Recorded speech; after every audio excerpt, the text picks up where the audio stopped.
Hi everyone, how you doing? I hope you're doing good. I'm doing great myself. In this quick lesson, I want to teach you about guitar tablature, what it is, and how it works, and how to use it. Right. So if you look into the screen, we have these things here. Right. So this is guitar tablature. So if I do this, if I remove that, what we have here is what's called guitar tablature. Right. And what it is that it's a method of writing guitar music, right?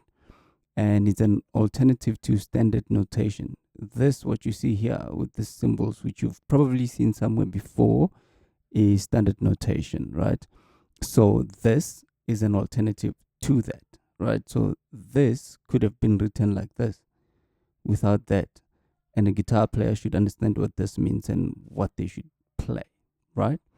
So the thing about standard music notation is that it can be intimidating. It's intimidating and off-putting for most people because it uses the symbols which are unfamiliar with and uncommon to most people, right? But then now that's where tablature comes in. It's the advantage is that it uses numbers which we are all familiar with, even if we don't like maths, you know. Um, so yes, that's pretty much what tablature is, right? Um, so let's get into how it works, right? What I'm gonna do is I'm gonna remove the tablature and have this like this. So what you see here is that we have these horizontal lines, right?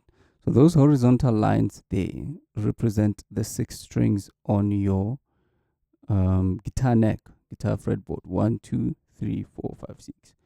One, two, three, four, five, six. That's pretty much what's going on.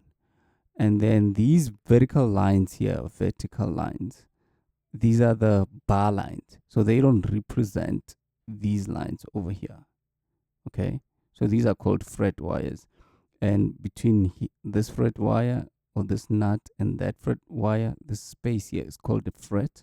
And between this one and that one, the space here is called a fret.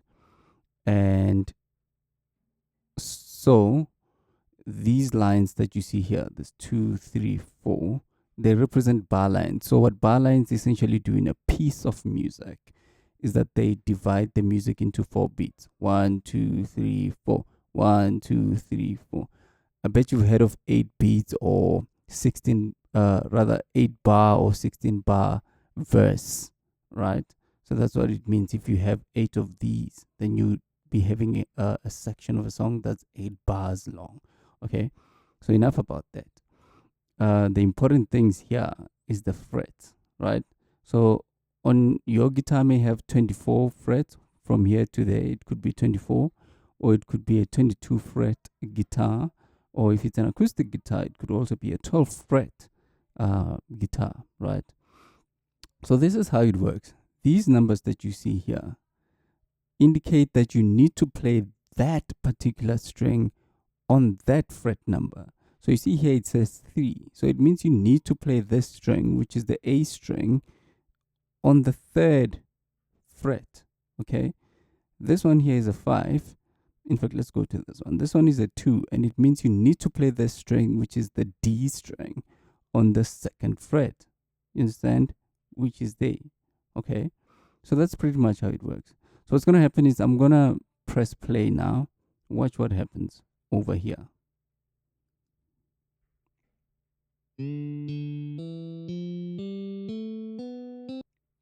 Okay, there's a little bit of an error.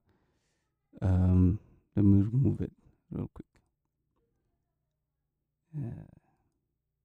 Remove the error. Okay, let's try this again. Watch what happens over here when I press play.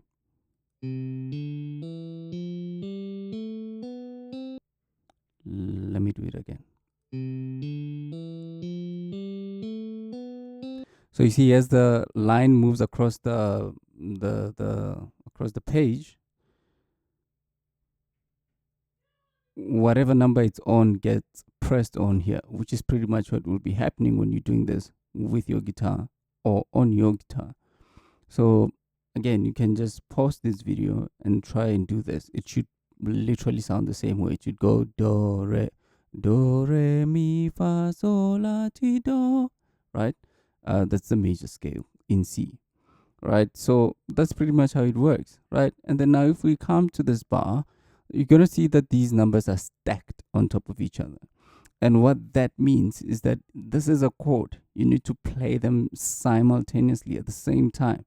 And also you can notice here that you have these crosses, these axes. This means that the strings shouldn't be played, right? You gotta mute them. Just find a way of not playing them. Only play those ones, and you can see it's a circled, so they must be played at the same time, right? Watch what happens when I press play. It's a C chord. I'm gonna do it again. It's a C chord, and then these ones over here, you guessed it, nah?